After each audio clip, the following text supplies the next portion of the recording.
வணக்கம், நான் உங்கள் Nedumaran Rajangam. 2K kids love story இந்த படத்தை வந்து டைரக்ட் பண்ணியிருக்காரு. டைரக்டர் சுசீந்திரன். இந்த படத்துடைய முக்கியமான ஸ்டார் காஸ்டிங்கா ஜெகவீர், மீனாட்சி கோவிந்தராஜ், பாலசரவணன் அண்ட் ஜிபி முத்து, சிங்கம் புலி மற்றும் பலர் வந்து நடிச்சிருக்காங்க. ஸோ இந்த படத்துக்கு வந்து இசையமைச்சிருக்காரு டி இமான் அவர்கள். ஸோ 2K கிட்ஸ் லவ் ஸ்டோரியோடைய ஒன்லைன் என்ன அப்படின்னு சொல்லிட்டு பார்த்தீங்கன்னா, கார்த்திக் அண்ட் மோனி இவங்க 2 பேரும் 20 வருஷமா ஃப்ரெண்ட்ஸாக இருக்காங்க. இவங்களுக்குள்ள இருக்கிறது காதலா இல்லை நட்பா அப்படின்றது சுற்றி இருக்கிற அவங்க பேரண்ட்ஸ், ஃப்ரெண்ட்ஸ் ஒரு சிலருக்கு வந்து கொஞ்சம் கன்ஃபியூஷனாகவே இருக்கு. இவங்க இருக்கிறது நட்பு அப்படின்னு இவங்க ப்ரூஃப் பண்ணாலுமே அதுக்கு ஒரு டாஸ்க் வந்து மோனி பேரண்ட்ஸால வந்து கொடுக்கப்படுது.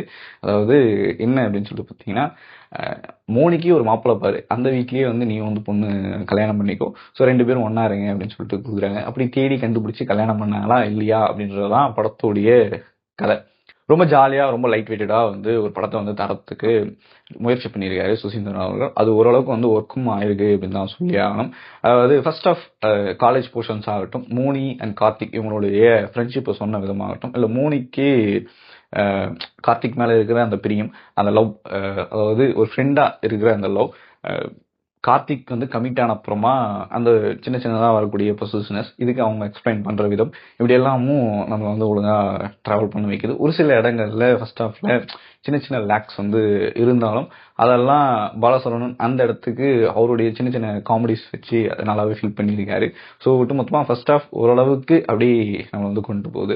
முக்கியமாக செகண்ட் ஹாஃப்ல, அதாவது ஃபர்ஸ்ட் ஹாஃபோடைய அந்த இன்டர்மிஷனே பவித்ரா அப்படின்ற ஒரு கேரக்டர், அதாவது கார்த்திகோடைய லவ்வராக வரக்கூடிய வந்து இறந்துடுறாங்க. அப்படி இறந்துட்ட அப்புறமா அந்த சடனான ஒரு ஆக்சிடென்ட் யாரும் எதிர்பார்க்காம ஒரு திருப்பமாக இருந்தாலுமே அது பெரிய அளவுக்கு ஒரு பாதிப்பை எடுத்துக்கல, நமக்கு வந்து எடுத்துக்கொள்ள அப்படின்னு தான் சொல்லி ஆகணும். ஆனால் செகண்ட் ஹாஃப்ல அந்த வழியை வந்து கடத்த ட்ரை பண்ணியிருக்காங்க, ஓரளவுக்கு கடத்தியுமே இருக்காங்க. அது ஓரளவுக்கு வந்து ஒர்க் அவுட் ஆச்சு. அதுக்கப்புறமா கார்த்திக் எப்படி அவர் பேக் டு அந்த ஸ்டுடியோக்குள்ளே வராரு இப்படின்ற பல விஷயங்கள்லாம் ரொம்ப இன்ட்ரெஸ்டிங்காகவே சொல்லியிருக்காங்க. அதே மாதிரி படம் வந்து எனக்கு எங்கே பீக்காக ஆரம்பிச்சிச்சு அப்படின்னா, மோனி அவங்களுடைய ஃபேமிலி வந்து நீங்கள் கல்யாணம் பண்ணீங்கன்னு சொல்லிட்டு கார்த்திக் கிட்ட எதுவும் சொல்லுவாங்க. மோனியும் கார்த்திக் நீங்கள் 2 பேரும் கல்யாணம் பண்ணிக்கலாமே அப்படின்னு சொல்லிட்டு சொல்லுவாங்க. 2 பேருமே இல்லை நாங்கள், முக்கியமாக கார்த்திக் தான் சொல்லுவார், இல்லை நாங்கள் ஃப்ரெண்டாக தான் இருக்கோம், எங்களுக்கு பெருசாக எந்த ஃபீலிங்ஸுமே இல்லை அப்படின்னு சொல்லிட்டு எக்ஸ்பிளைன் பண்ணுவார். அதுக்கு மோனியோடைய அப்பா அம்மா வந்து ஒரு டாஸ்க், அதாவது நான் ஆரம்பத்தில் சொன்ன மாதிரியே மோனிக்கும் ஒரு பையனை பாரு, அதே இடத்துல வந்து தங்கச்சியும் வந்து நீ கல்யாணம் பண்ணிக்கோ அப்படின்ற மாதிரி ஒரு டாஸ்க். அதை தேடி கண்டுபிடிச்சி கல்யாணம் பண்ற அந்த இடத்துல அந்த கல்யாணத்தை நிறுத்தணும்னு பண்ற ஒரு கேங். இப்படி இந்த கதை நகரும்போது ஆக்சுவலாக அது ரொம்ப நல்லா இருந்துச்சு. அங்கே நிறைய காமெடிஸ் வந்து ஒர்க் அவுட் ஆச்சு. அது கொஞ்சம் ஜாலியாகவே போச்சு. ஸோ அங்கெல்லாம் வந்து நல்லாவே ஸ்கோர் பண்ணியிருக்காங்கன்னு சொல்லலாம். அது ஃபர்ஸ்ட் ஆஃப் பெரிய அளவுக்கு ஸ்கோர் பண்ணல, அது அப்படி அது செகண்ட் ஹாஃபை கம்பேர் பண்ணும்போது first half okay, but second half வந்து நல்லாவே பிக் பண்ணி எடுத்துகிட்டு போயிருக்காங்க. ஒட்டுமொத்தமாக வந்து இமான் அவர்களுடைய மியூசிக்குமே நல்லா கை கொடுத்துருக்கு. எப்பயுமே அந்த எனர்ஜெட்டிக்கான ஒரு ஓப்பனிங் சாங்காக இருக்கட்டும், அதுக்கு எடுத்துகிட்டு ஒரு சில சாங்ஸை வந்து நல்லாவே கொடுத்துருக்காரு. பட் அது ஹையர் எனர்ஜியாக போயிட்டு இதுவாகலை, பட் படத்துக்கு ஏற்று அந்த கதைக்கு அடாப்டா வந்து இருந்துச்சுன்னு சொல்லலாம். விஷுவலாவுமே வந்து நல்லாவே காமிச்சிருந்தாங்க.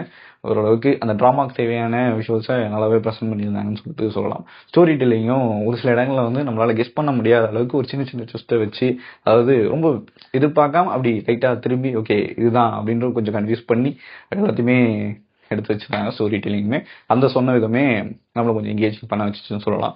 ஒட்டுமொத்தமாக சுசீந்தர் அவர்கள் ரொம்ப பெரிய ஒரு நல்ல எப்படி சொல்றதுன்னா, இப்போ கடைசியாக ஒரு காமெடி படத்தில் ஹிட்டான அந்த ரேஞ்சுக்குனாலும் இது ஒரு டீசெண்டான ஒரு காமெடியை கொடுத்து நம்மளை வந்து எங்கேஜ் பண்ணி உட்கார வச்சிருக்காரு. ஸோ இதுதான் வேடிக்ஸ். என்னை பொறுத்த வரைக்கும் 2K கிட்ஸ் லவ் ஸ்டோரி ஜாலியாக ரொம்ப லைட் வெயிட்டடாக நம்ம போய் பார்த்தோம்னா நிச்சயமாக பல காமெடிஸ் வந்து நம்மளை எங்கேஜ் பண்ணி உட்கார வைக்கும். பட் கொஞ்சம் கன்ஃபியூஸ் பண்ணுற மாதிரியான டைலாக்ஸுமே ஃபர்ஸ்ட் ஹாஃபில் வர்றது அது கொஞ்சம் எரிச்சலை உண்டாகும். ஒரு அபோவ் ஆவரேஜான ஒரு படம் தான். ஆக்சுவலாக நல்லாவே என்ஜாய் பண்ணலாம். ஸோ உங்களுக்கு 2K கிட்ஸ் ஸ்டோரி எப்படி இருக்கு அப்படின்றத கீழே வந்து கமெண்ட் பண்ணுங்க. இந்த வீடியோ உங்களுக்கு பிடிச்சிருந்துச்சுன்னா லைக் பண்ணுங்க, உங்கள் ஃப்ரெண்ட்ஸுக்கெல்லாம் ஷேர் பண்ணுங்க, மறக்காம புலிகேஷ் சேனலை சப்ஸ்கிரைப் பண்ணுங்க. டாடா பாய்.